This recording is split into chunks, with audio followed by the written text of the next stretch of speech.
There we go. And then live on Facebook. Let me set up the Facebook Live really quick. Can you hear me okay, Daniel? I can't hear you, so I think you've got to unmute yourself if you're I muted. can hear you, Sifu. Okay, perfect. Excellent. All righty. So it looks like we got a pretty decent lineup, Mr. Manaligod. This is going to be fun for everybody who's here. We'll be able to talk a little bit about your story.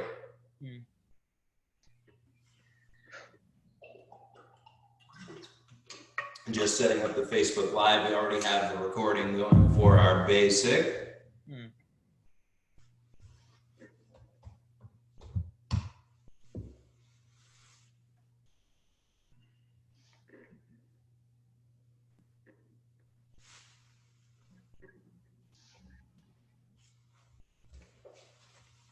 For some reason, the Facebook Live is lagging a little bit. Let me close a couple of these up and see if I can try it one more time.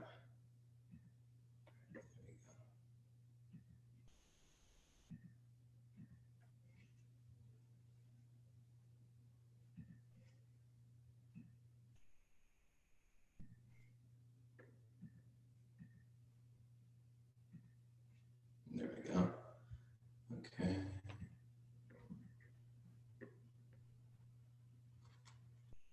Here we go. Facebook is connecting. Taking a little bit of time. Daniel, thank you for teaching the basic class. That really meant a lot to me today. Very good work. You're welcome, Sifu. I've never had that before where I had to jump off to go and do something else really quick that was really important. So I appreciate you really doing that. Let's see.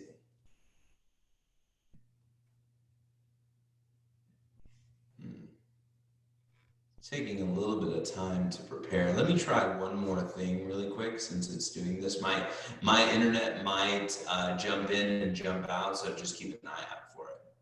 All right, Sifu.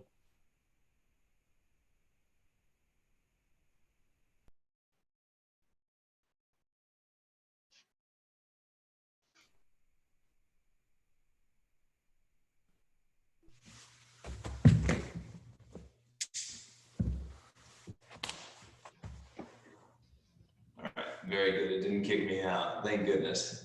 Okay, it kept me in. It froze me, but it didn't kick me out. Let's see.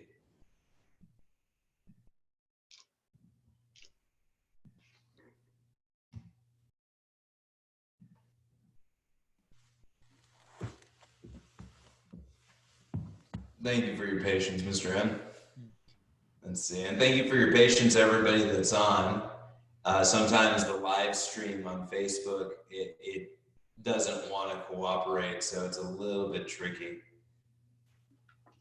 All right, well, I guess what we can do is I've got the recording going right here, so we can start right now. But everybody, welcome into our interview. Let me make sure I've got the good view. Okay, excellent. Tonight, what we have is we've got Mr. Manaligod, we're going to be talking with about his martial arts experience. And his passion really is one of the reasons why I wanted to have him on. He has been with the school for 6 years now, and he is a student at in college right now. And he's been doing a very phenomenal job, and he's really shown himself to be quite the leader with the student body. So I'm just going to give it away to Daniel. So Daniel, why don't you talk about yourself and your background, where you're from, how you've made it to San Antonio, and how long you've been doing martial arts and what you like about it. So why don't we just get started from there? All right. So my name is Daniel. Well, that's a good story. I'm not. I was born actually in Aurora, Colorado. So that let's be clear. And I was both an Air Force brat and a Navy brat. For those of you who don't know that, it's basically a kid who lives in with military parents or military relatives. So like a lot of the veterans know that. And so growing up, I'm the oldest of 3 brothers, and I'm also the one who moved around a lot out of the 3 brothers. So So my parents were originally from the Philippines, and my mom was, I think, somewhere in Angeles City, which is like near Manila, the capital of the Philippines, and my dad was in a little town called Tuguegarao, which is a it's a small town, and they actually met at Baguio City, which is like one of the most Americanized places in the Philippines, and they went to college there. They met, and the like my I have my dad's like love for like things that just gets him going and interested, and then I have my mom's drive where she's like very adamant on like getting things done and putting in the work into it. So my dad was my dad enlisted back in '93, just like months prior to me being born. He was first stationed in Orlando, Florida. My mom soon afterwards, as a nurse, followed from the Philippines to Orlando. Were stationed there. Then when they were stationed to Colorado, I was born there. And then from Colorado, we went to Oakland, California. And then a year, I think for a couple of years, we lived there. And a couple of years back, my second brother was born in Denver, Colorado. Then all the way when I was 3 years old to 8 years old, I lived in Okinawa, Japan. That's where we were stationed there, and that's where most of my childhood began. A lot of the um, like that's where I went to school. That's where I learned Japanese. English was my first language as an American. Despite despite my parents like they wanted to teach me their native language, which is Tagalog, but I explain later on there like why it didn't really meant to be, and it actually had and it was actually more of a benefit for me to understand a different language rather than just not learning the language at all. After Japan, I went back to California. This time in San Diego. That's where I went from. My dad went from being in the Navy to becoming the Air Force in 2002, and from there we lived in Utah, and then in 2005 onwards I've been living here in San Antonio ever since. Nice, So nice. Very good. Yeah, so you moved around. You've been around a lot of different places, it sounds like. yes. Yeah, yeah, that's good. Well, and that's usually what comes with being an army brat is a lot of moving around, which is something. But you said you started off, a lot of your childhood was in Japan. You spent 5 years there. Do you have a lot of memories of Japan? Tell us a little bit about it. Oh man, where do I begin? Well, first off, the culture there. I had two teachers back in elementary school. So in Camp Foster, where my family and I were stationed at, in East Killen Elementary, there were two teachers that taught me. One taught me the language of Japanese to me, which was as a kid growing up, it was pretty tricky because hiragana, katakana, and kanji were so much different than just learning the typical English alphabet to begin with. I mean, there's like a lot of stroke order. Uh, the grammar is so much different. And then but I mean regardless, I mean I didn't pick it up as much late until later on in high school to give you a better idea. And then there's also another teacher who focused specifically on the culture. There are Mhm. like certain holidays that I got to celebrate in Japan, whereas here in the U.S. they have no idea what it was. There's a Children's Day too, which is actually pretty cool. We had a Children's Day, Christmas. Their traditions there are a little bit different. If you saw like some movie, I don't think he. If you saw like foreign films regarding like how they celebrate the holidays, they have what you do, you write your wish on like a little piece of paper and Mhm. you like hung it up on a tree, and if you and from there that's supposed to indicate like this is what I want to wish for. Like some people wish for good luck, for Mhm. like having better life and all that stuff. And then plus I mean that's where I was introduced to anime, and not just like not like Rurouni Kenshin, Sailor Moon, Dragon Ball Z, or all that stuff. I was introduced to a lot of the obscure stuff. Not many people here in the U.S. didn't realize that the superheroes and like cartoons there are they're just way different. I was introduced to Masked Rider, which is translated to Common Rider in Japanese. And that's a superhero TV show that has been airing all throughout. I was also introduced to Godzilla and Ultraman, and then Super Sentai, which everybody knows here in the U.S. as Power Rangers, including myself. I mean, but like Sentai and Power Rangers are two different things. It just happens that the guys who created Power Rangers kind of ripped off everything from Sentai and they just made their own story from there. So and Yeah. then Right, right. And not only that, but did you do any martial arts in Japan? When did you start training in martial arts? so I actually started at the age of 6. My dad was really into martial arts. He was one of the guys, he really liked it so much because as a kid in Tugigaraw, he had I think one of his neighbors was actually an actual kung fu master, Oh, really? and he actually got to learn like the spears. He actually played with like the Chinese swords and all that stuff, which was actually really cool. And then when he talked to me about his like on what he grew up, he was taught judo too, back in Baguio City. So he was able to actually like throw people off. He also defended my mom when they were at the movies when there was a guy with a knife. He just like grabbed his hand. I was like, whoa, that is so cool.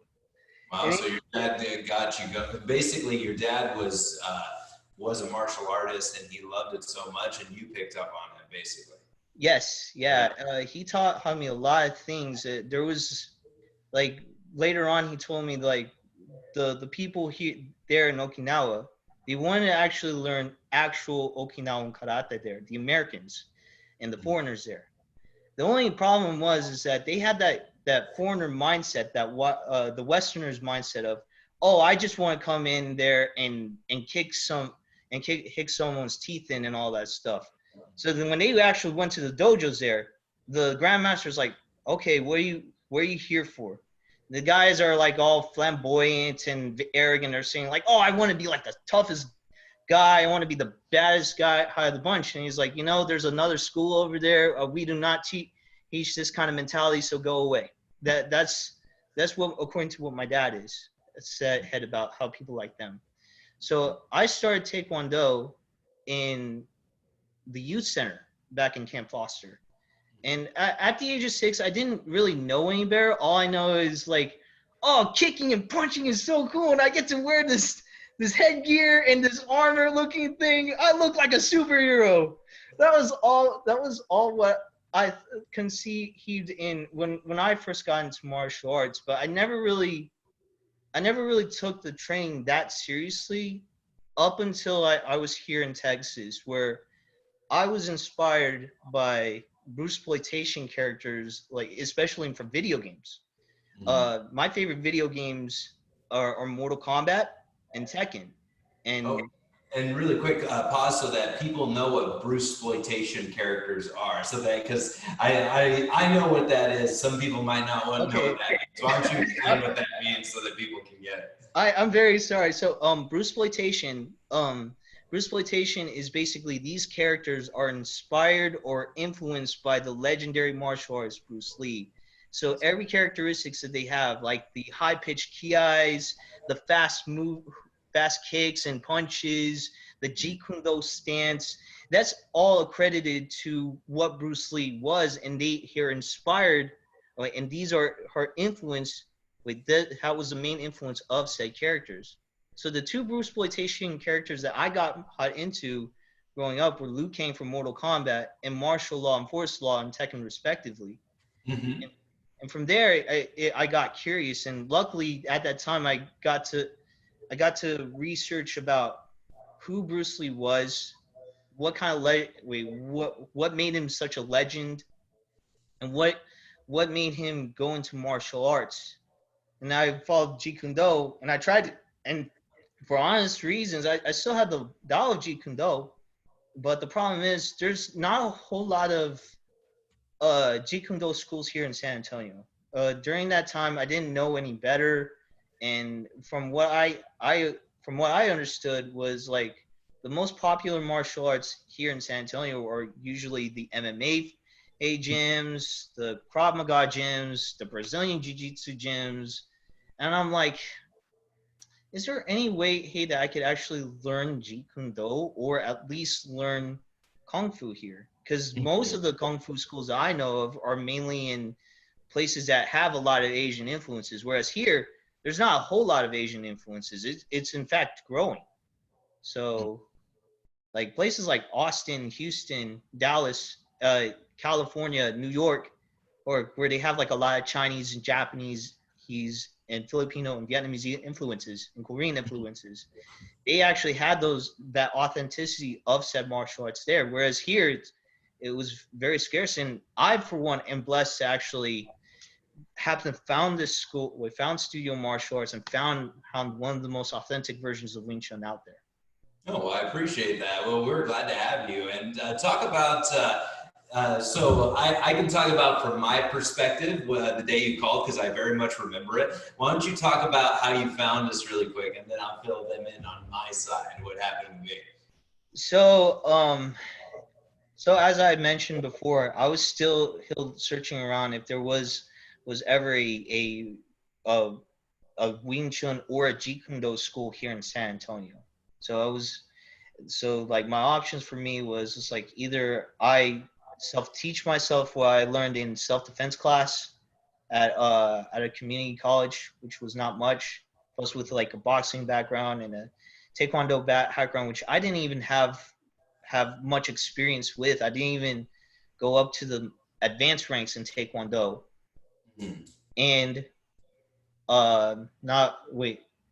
And that was like my only options to just like self-taught myself, shadow box, train. But I mean, honestly, as a person who knows so much just through research and countless hours of like just reading and watching every documentary, it still didn't add up to what I was actually looking for.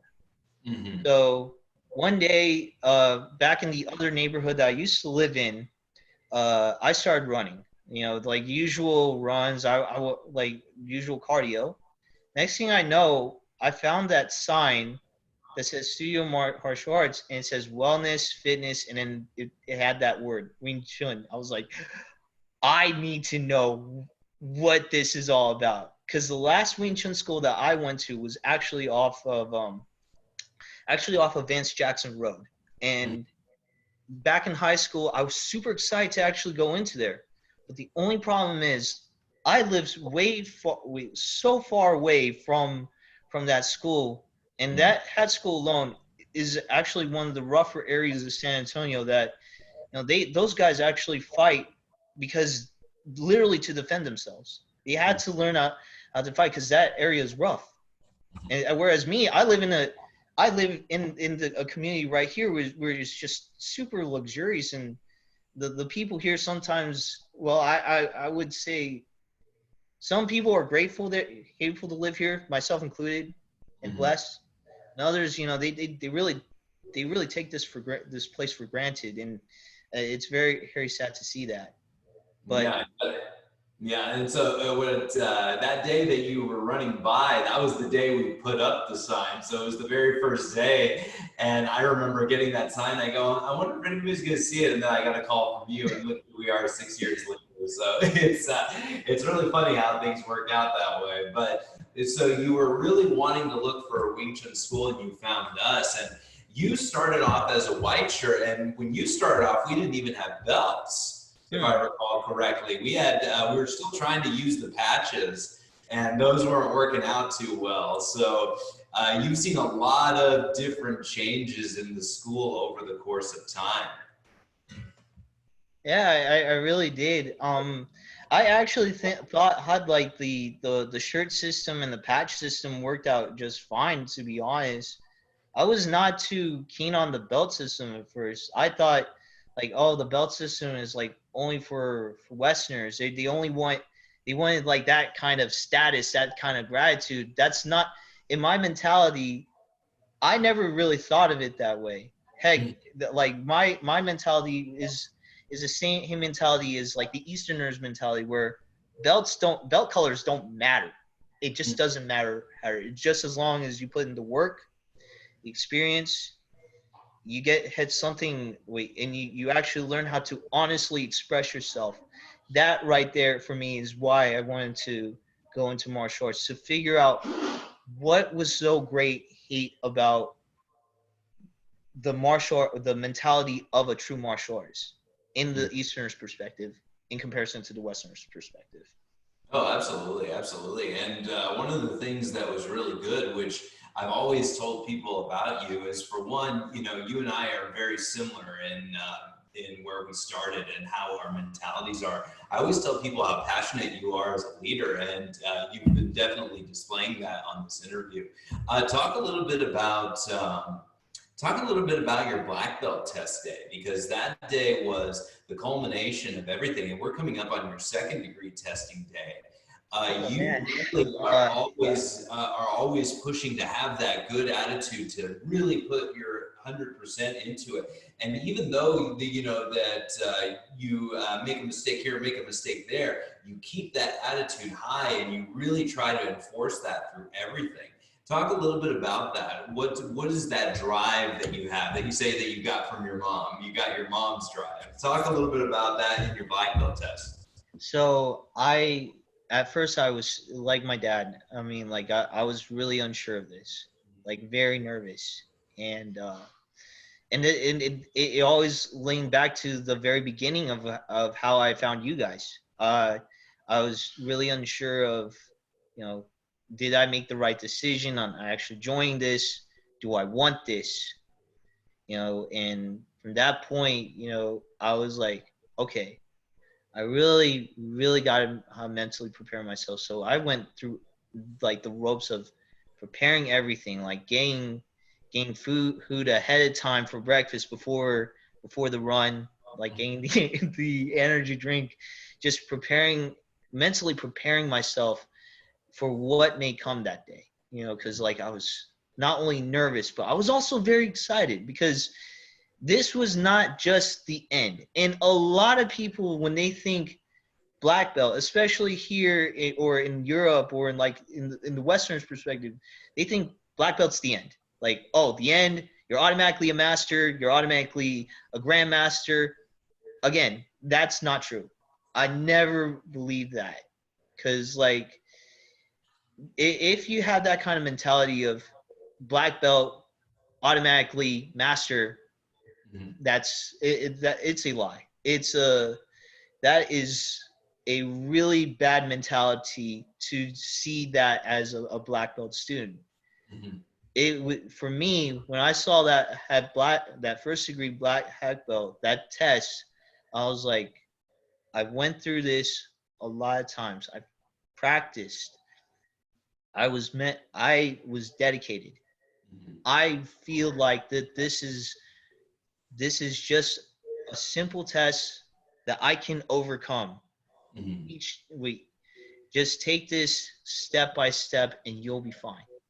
Mm-hmm. So I went to bed early, woke up really early for the run, and you know, from the run, that one's pretty easy. Forms was I was really trying to focus on every single detail, because I felt like that kind of detail alone, once applied to it, A, becomes second nature, and B, it just feels polished.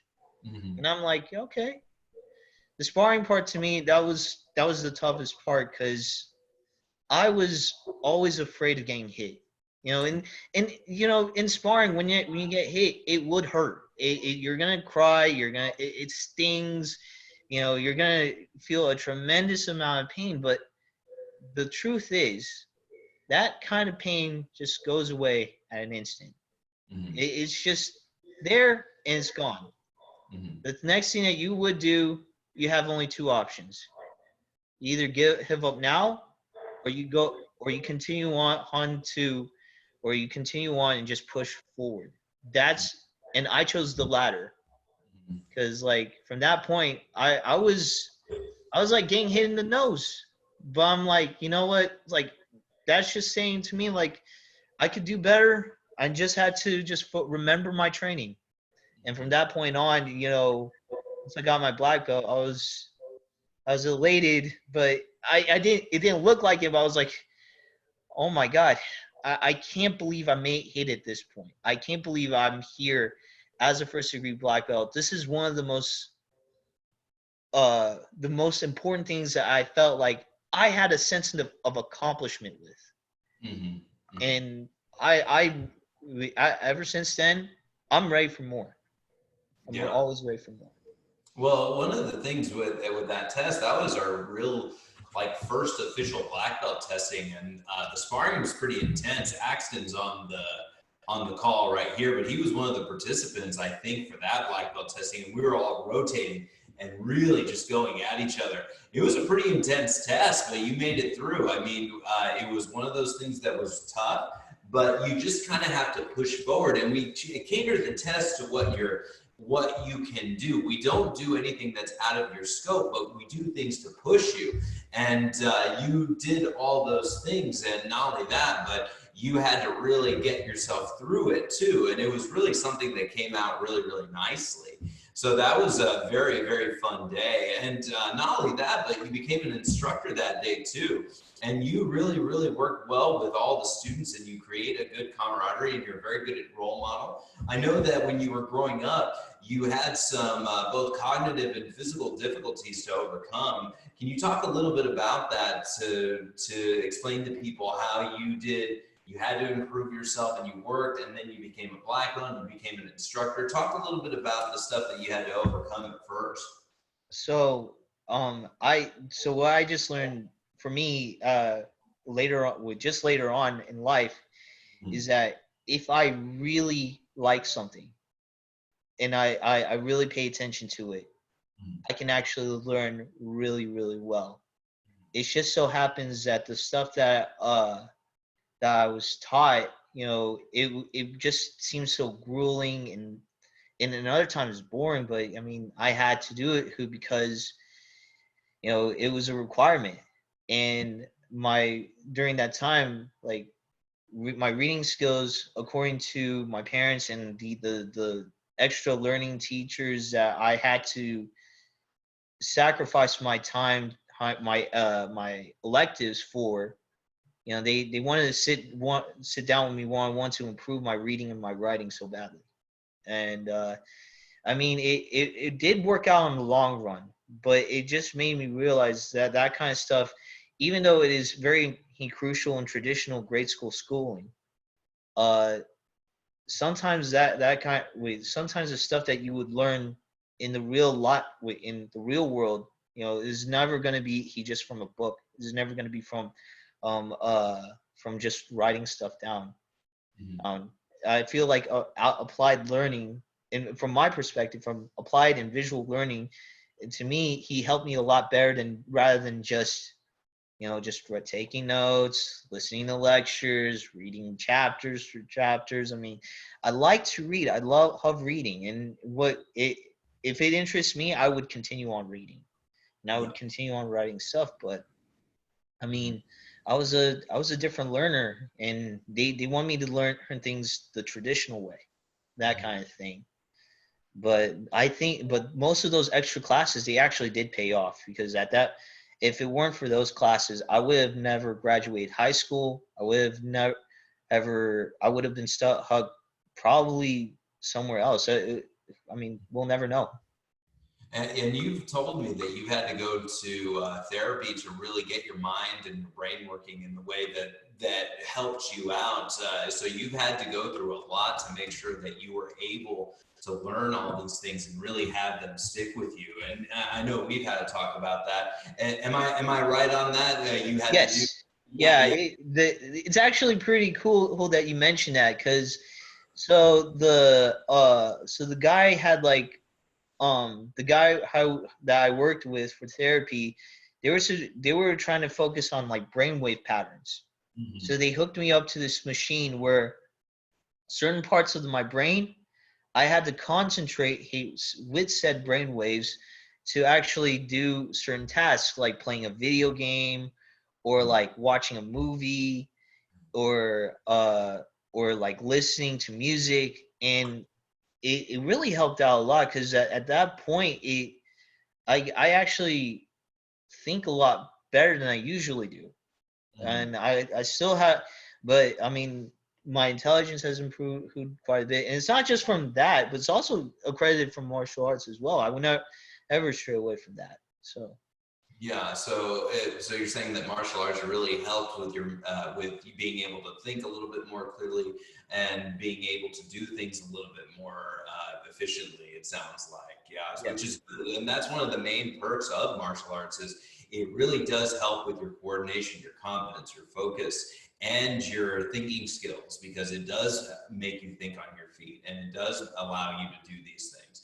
But you have overcome a lot of those and you've become a leader and worked with a lot with the students. And you've really have learned that and created a good connection with the students. How do you go about teaching? What is it that you really enjoy about it? And do you feel a certain connection when you do it? Talk a little bit about teaching and instructing. oh, so I love working with kids, Mhm. and that actually came from my dad's side, especially from one of my aunties. Mhm. She's a pediatrician back in my dad's hometown to Gigarao. And she loved working with kids as much as I do. I mean, like to me, like with working with kids, it just feels like I'm helping someone who really does need that help. Mhm. And I feel really satisfied to just see this kid or these kids like learn and grow and into becoming better people. Mhm. And you can't really, and it fortunately, like being as an instructor, you learn teaching these lessons and just telling what to do as a person. It really feels gratifying to actually to help someone out because I mean every kid's different. There are some kids who will pick it up from the get-go, and also they have parents who really supported them along the way and actually do really good parenting.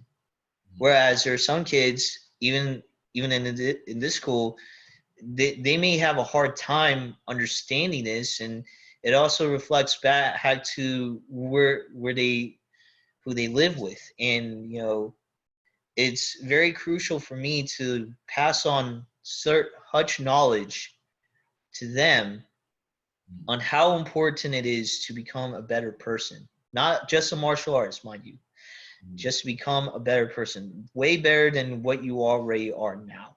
And that to me is one of the most is very grateful for me to do, and I love doing that. So Yeah, and I mean, it does make sense. That's the whole nature of our school and really becoming a black belt and being that leader is to really become a better person in terms of character and in terms of overall outlook and attitude. And that's what's really going to do it. And you've really set a really good standard for that because you really have improved in so many ways since you became a martial artist and since you started with us. And you do work well with everybody, and that's great that you have that sort of passion for children because that really goes a long way in your lifetime. And so you've worked in that way, and you've really led the way with the proper role modeling. Tell us a little bit about what your goals are for the future, what you want to do personally as Mr. Manaligod or as yourself going into the workforce, finishing up school. Talk a little bit about what you want to do as goals in the future, Mr. so like one of my previous schools that I've done is actually graduate from college, and I was gratified to have and blessed to have an associate's degree in 3D animation as well as a certificate in 3D animation and in game concept art. But for my dad, he's like, it's good, but you could be better. You could go into university and all that stuff. And I do, and that's why I decided, I'm not really good at finding jobs myself. I'm not really good at like making a better resume. I'm still looking around. and I'm still figuring out who I am as a person. So decided went back to college. I tried going to who coding, but it just didn't really work out for me.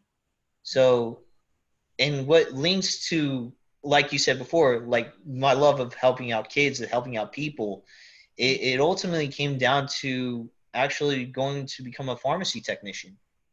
That's Mhm. one of my main goals. Right now, I am currently working on getting that certificate as well as passing the exam for the pharmacy technician. So that's one of the things, and the pay for that is just really well. That's one. That's not only the one of the main things. I mean, money is second nature, but the fact that I'm helping out alongside like people from the medical field. When in truth, I never wanted to become a doctor or a nurse like most of my relatives, but I still wanted to help out regardless. Yeah, exactly. Okay, well, that's really great, Daniel. And your second degree black belt test is coming up. Hopefully this August. We're all aiming for that August date, even myself at the fifth degree. So we're trying to make it work out very well. But are you excited about moving up in terms of your degrees? I am ready.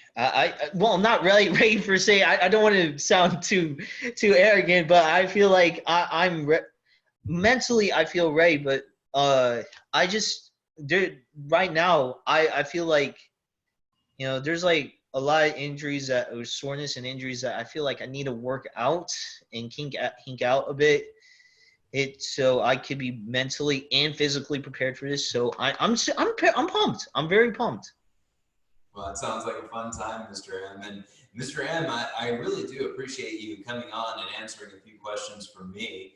It's always a pleasure to have you around, and I think you really showed people how passionate you are about what you do and why you do it, and I think that's wonderful. And I really want to open it up to a couple of questions, but before I do, thank you again, Mr. M, for all that you do and all your help. And I will open up the floor to some Q&A. So everybody, if you want to ask Mr. Manaligod some questions, the Q&A is lighting up right now. We've got three. And let's start off with the first two from Master Joe. So Master Joe, the first question asks, how do you feel about martial arts? Has it helped you with college and graduating from college?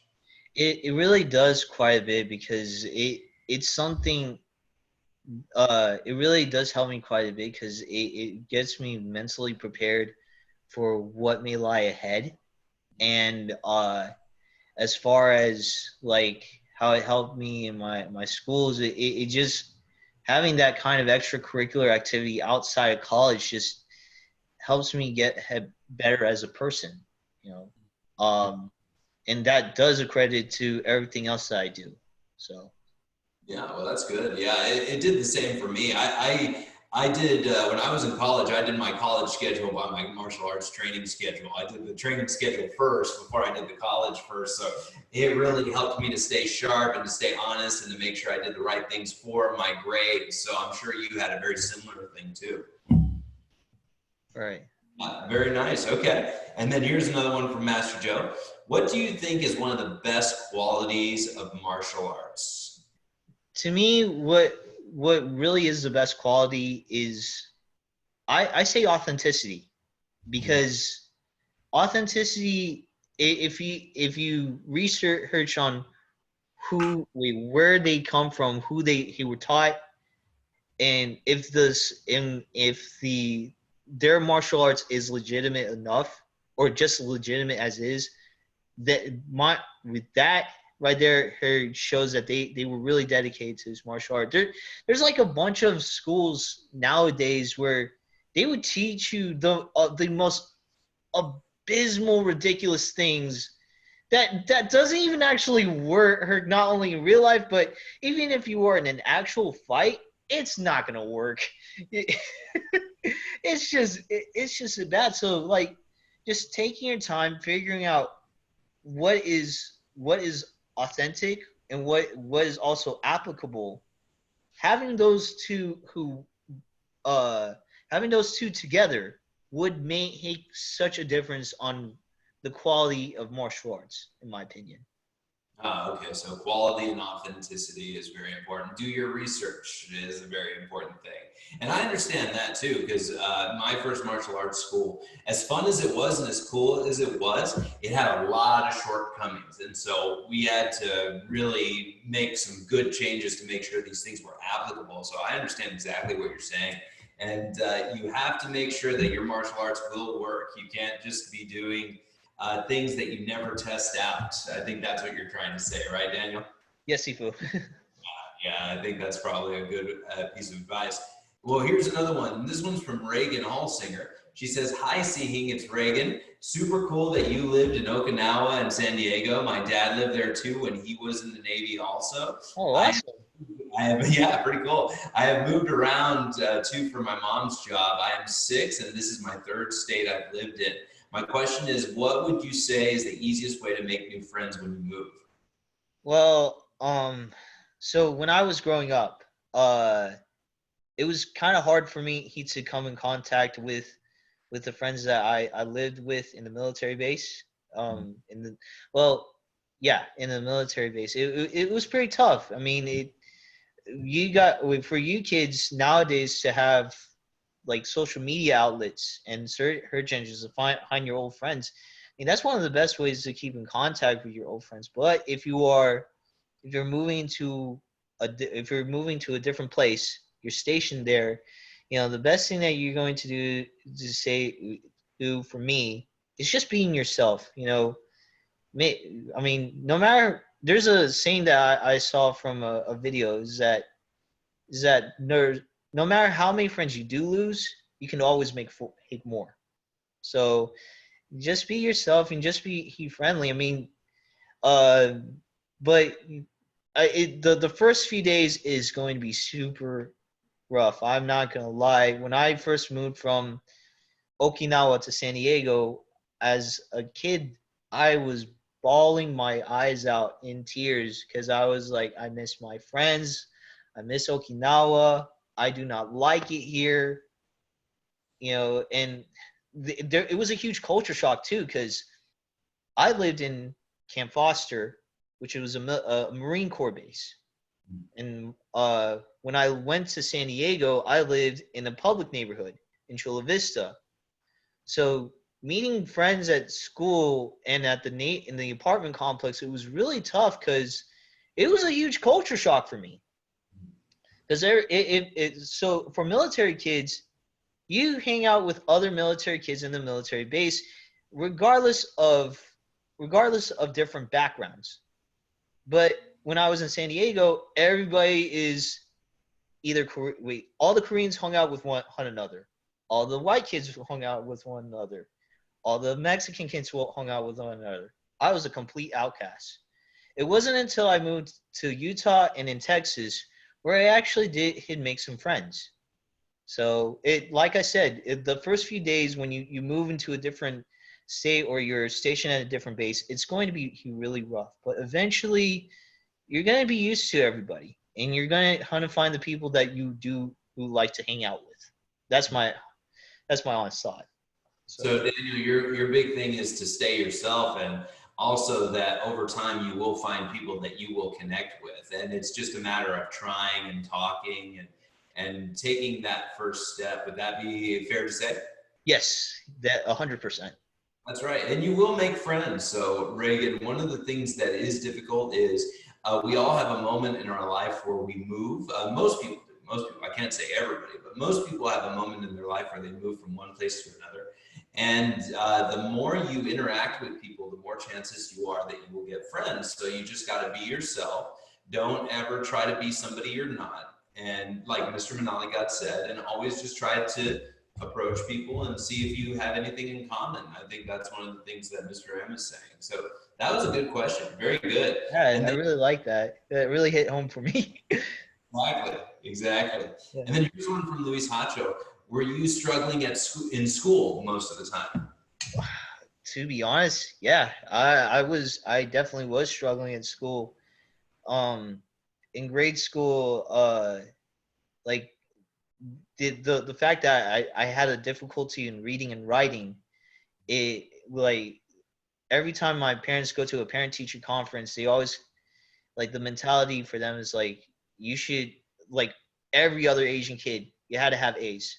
You had to have A's, you had to have good grades, you had to go to a good college and all that stuff. But for me, it was a really rough patch. I really did need some extra help. And so yes, I was struggling in school, but over time, you know, when I found like other activities outside of just the typical school stuff, that's where I realized this stuff is not only fun, but I actually do learn something in the long run too. So yeah, I mean it's gonna be it is a struggle. So Mhm. Yeah, and it is something that happens, and it's something that you've got to learn to deal with, and it sounds like you did that. And then Luis Hancho's second question is, did you get free classes in the Marine Corps? oh so all right. So as a kid, Camp Lesser is a Marine Corps base, and but it's not only just for Marines. Marines are a subdivision of the U.S. Navy, which was my dad had was part of before he switched from Navy to Air Force. And we had something called a youth center, which a lot of kids I think outside the military bases, I don't see any, unless it's the Y, unless it's like Lifetime or 24 hour fitness. It like they don't have like legitimate rec centers for youth. So for me to get access in the of Taekwondo through the youth centers, that's how I got into it. I did register, but I mean, I was 6 when I first started, so I didn't know know whether or not it was free. I mean, what I did know was free was like well, what I did know is like all I had to do is just register, get a special ID that says, "Oh, you're part of this youth center. Come on in. You can play video games, you can play board games, you can play a basketball, you know, that kind of thing." So a lot of these kids so like the youth center is a really great hey place to start, and I wish that they actually had these more often, but this is a really great hey for the youth to actually not only learn stuff but actually have a lot of fun with. So Okay. Okay. Sounds good. Yeah. So it sounds like the youth centers were there. Were they publicly available to everybody to do martial arts, or did you have to pay a tuition? that I was not too sure. Like I said, I was a very young kid. My parents, my dad in particular, had much more of a better understanding of it than I was. So Oh, okay. Well, no worries. Nice. And then here's one from an anonymous one. You have Bruce Lee, Donnie Yen, Jack Chan, Michelle Yeoh, Jijin Yanin. I don't know who that is. Jija Yanin. What do you think was their top passion with martial arts? And movie or doing martial arts, and what was yours? So basically, was movie martial arts or doing martial arts their top passion? And what was yours, your big passion for doing martial arts? so I think for these these people that you mentioned, these martial arts legends, yes, they did start in martial arts at one point.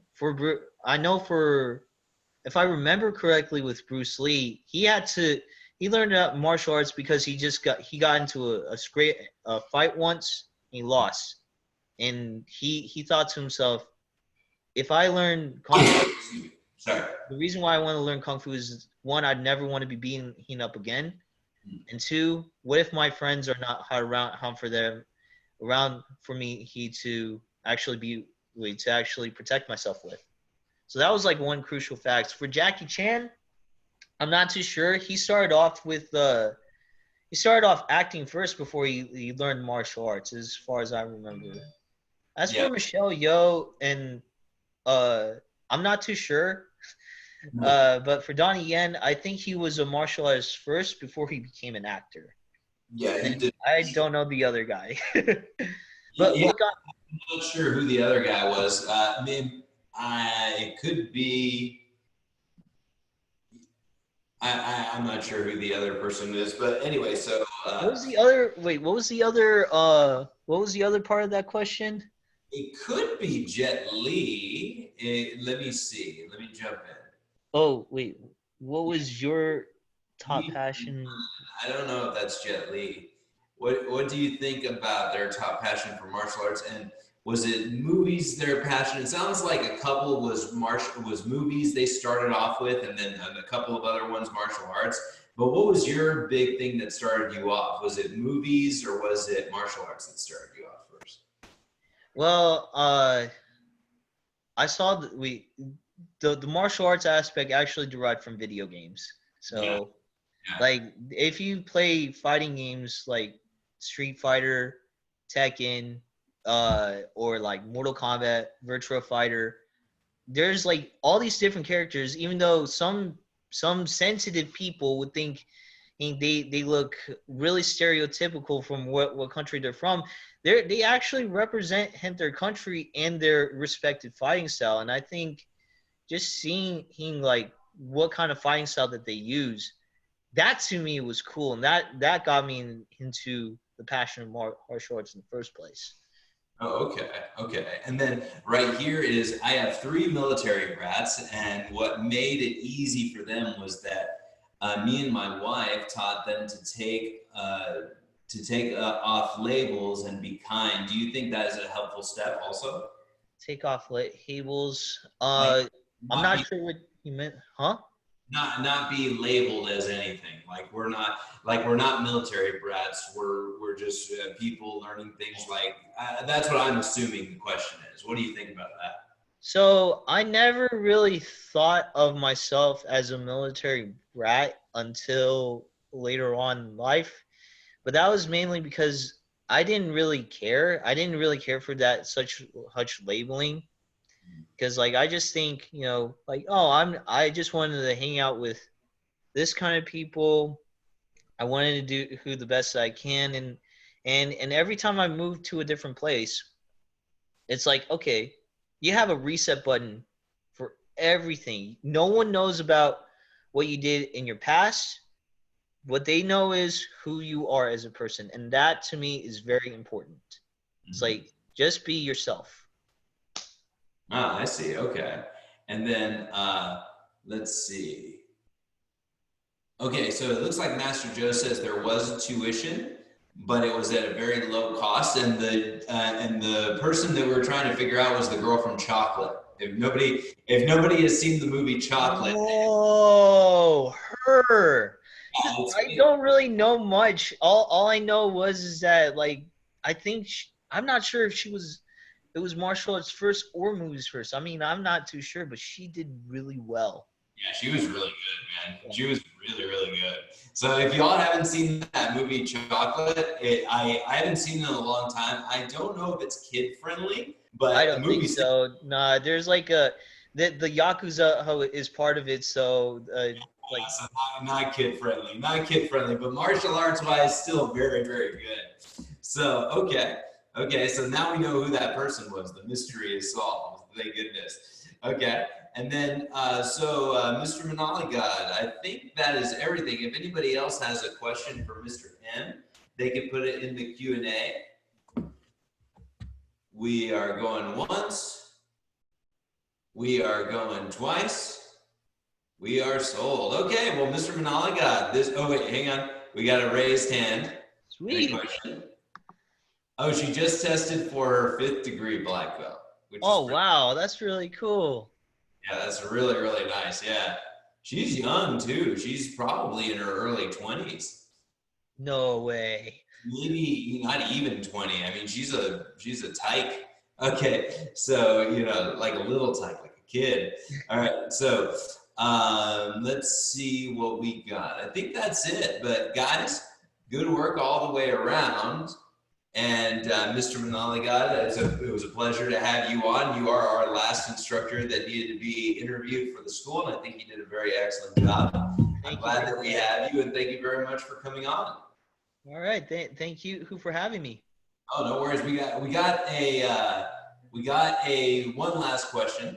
Oh, cool. Did you read the 23, or what was it? It's 24 Irrefutable Laws of Leadership. Have you read that book? I think I've given you that book. Did you I ever? don't think I have that book. You gave me the laws of the irrefutable laws of teamwork, but not the leadership book.